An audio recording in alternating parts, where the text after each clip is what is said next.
প্রিয় দর্শক, news station 24-এর ওয়ার্ল্ড কাপ স্টেশন থেকে আপনাদের স্বাগতম। আজকে আমরা কথা বলবো একজন ফুটবল জাদুকর লিওনেল মেসিকে নিয়ে। আজকে আমাদের সাথে উপস্থিত আছেন আবরার ফাহাদ। ফাহাদ ভাই, আজকে লিওনেল মেসির 39তম জন্মদিন। আপনি কি জানেন ওয়ার্ল্ড কাপের বর্তমান ভাগিদার কে? অবশ্যই লিওনেল মেসি। এক্স্যাক্টলি, ঠিক এই দিনে 39 বছর আগে আর্জেন্টিনার একটি শহরে জন্মগ্রহণ করেন ফুটবল বিশ্বের জাদুকর খ্যাত প্লেয়ার লিওনেল মেসি। তার জীবন বৃত্তান্ত যদি আমি আপনাকে বলি, আপনি অবাক হয়ে যাবেন।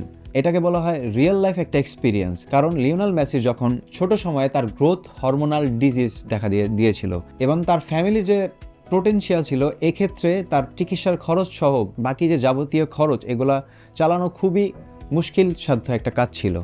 ঠিক সেই সময় তিনি 13 বছর বয়সে পাড়ি জমান স্পেনের বার্সেলোনা শহরে। এরই ধারাবাহিকতায় আজকে ফুটবল বিশ্ব পেয়েছে অন্যতম এক বিশ্বসেরা তারকা এবং ফুটবলের জাদুকর লিওনেল মেসি।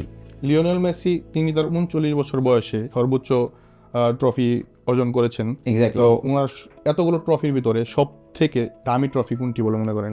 মেসির নিজের স্বীকারোক্তি অনুযায়ী বলা যায় তিনি তার 2022 কাতার ওয়ার্ল্ড কাপকে তার জীবনের সেরা অর্জন হিসেবে আখ্যায়িত করেছে।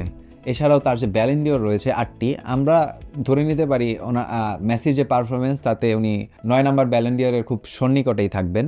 আমি আপনাকে একটা জিনিস বলে দিতে চাই, সেটা হচ্ছে আপনি বাংলাদেশ সহ সারা বিশ্বের একটা ডিবেট আছে, মেসি নাকি রোনালদো। মেসি হচ্ছে বিশ্বের সেরা জাদুকরী খেলোয়াড় এবং তাকে বলা হয় ভিনদেশি খেলোয়াড়। তার যে ডিবলিং করার স্কিল, সেটার সাথে আসলে রোনালদোর তুলনা হবে না।